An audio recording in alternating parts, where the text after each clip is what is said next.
सच्चाई और ईमानदारी की जीत है। आज निश्चित तौर से यह जीत माननीय मुख्यमंत्री हेमंत सोरेन की जीत नहीं है। यह जीत संपूर्ण झारखंड वासियों की जीत है, संपूर्ण झारखंड वासियों के विश्वास की जीत है। और जो जनाधार जिन्होंने दिया आदरणीय हेमंत सोरेन जी को और इंडिया गठबंधन को, ये उनकी जीत मानी जाएगी। निश्चित तौर से जिस प्रकार से पर्सनल अटैक हुए, इन दिनों जिस प्रकार से पर्सनल अटैक हुए, ये राजनीति और लोकतंत्र में ये इनके लिए स्थान नहीं है। लेकिन विगत 2014 के बाद से जिस प्रकार से विपक्षियों पे चुन चुन करके हमला करने का जो प्रयास भारतीय जनता पार्टी के द्वारा किया गया, माननीय सुप्रीम कोर्ट ने एक बड़ी तमाचा, करारा तमाचा भाजपा को ईडी के रूप में देने का काम किया। कह रहे हैं कि अभी भी वो नहीं बचेंगे। देखिए, भारतीय जनता पार्टी, मैंने कहा ना, एक शब्द का इस्तेमाल किया, थेथरोलॉजी के आगे सच्चाई की जीत हुई है। और जो सिर्फ एक ही रट को लगाए हुए हैं, तोता को अगर आप सिखाइएगा आम खाओ तो उसको भात भी दीजिएगा तो आम खाओ ही बोलेगा। तो भारतीय जनता पार्टी के विधायक भी वही चीज है झारखंड की, रटे हुए हैं तोता की तरह। आज उनको ये भी नहीं समझ में आ रहा है कि डेमोग्राफी पे बात कर रहे हैं और होम मिनिस्ट्री अमित शाह के पास है, तो सबसे पहले होम मिनिस्ट्री से इस्तीफा इन लोगों को मांगना चाहिए। ईडी, सीबीआई, जितने भी संवैधानिक संस्था हैं, ये लोग उनके परिणाम आने से पहले ही ट्वीट कर देते हैं।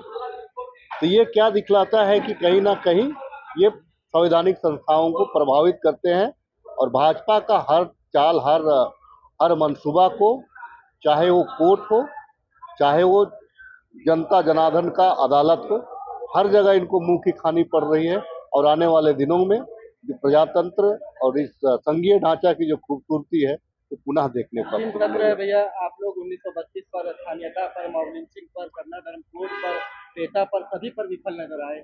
नहीं, इसको आप ये इसीलिए आप विपक्ष कहता होगा कि विफल नजर आए। हमारा सबसे बड़ा अदालत क्या होता है? हमारा सबसे बड़ा अदालत होता है, या जो सदन होता है, विधानसभा का सदन होता है। हमने सदन में ला करके ओबीसी आरक्षण का 27% हम लोगों ने विशेष सत्र बुला करके इसको बहुमत के साथ पारित किया। हमने सरना कोड, जो आदिवासियों की जो पुरानी मांग रही है, उसको हम विशेष सत्र बुला करके बहुमत से हम लोगों ने इसको पारित कराया। हम लोगों ने 1932 स्थानीय नीति, ताकि यहाँ के स्थानीय युवकों को ज़्यादा से ज़्यादा अवसर मिल सके रोजगार में, हमने विशेष सत्र बुला करके यहाँ से सदन से पारित किया। माननीय राज्यपाल को यहाँ से जाता है, कोई भी विधानसभा का जो चिट्ठी होता है, कोई भी बिल होता है, वो माननीय राज्यपाल के नाम होता है। हम लोगों ने माननीय राज्यपाल के नाम किया। आखिर आप ये बताएं, माननीय राज्यपाल किनके इशारे पे इस बिल को 14 दिन में उनको संवैधानिक तरीके से वापस करना चाहिए था? आज कितने 1.5 साल से ज्यादा टाइम हो गया। आज 1.5 साल से पहले अभी हमको संशोधन के लिए आपत्ति का कोई चिट्ठी हमारे सदन में वापस नहीं आ पाया है। और आप ये बता दें मुझे कि जो मुर्मू है, जो संथाल परगना के हैं, उनके भाजपा के इशारे पर, और भाजपा को कार्यकर्ता है जिन्होंने पीआईएल किया इस 1932 के जो खतियान पे। आखिर वो भाजपा की मंसूबा क्या है? भाजपा सिर्फ सड़क पे हल्ला कर रही है, सदन पे वो चुप है। वो सड़क पे लोगों को दिग्भ्रमित कर रही है, लेकिन सदन पे वो चुप है। तो जनता उनको जवाब देगी कि सदन में आप कुछ अलग कहते हैं और सड़क पे कुछ आप अलग करते हैं। मैं आपको बता दूं कि जो सहायक पुलिसकर्मी, जो चूंकि वो वर्दी पहने हैं, 6 विधायकों ने, हम लोगों ने, पूरे गठबंधन के साथियों ने जाकर के उनके साथ पॉजिटिव वार्ता किया, उनको समावेश करने का बात किया। आखिर किनके इशारे पे वो लोग बैक हुए? और इससे बड़ा अवसर क्या उनको मिल सकता है क्या?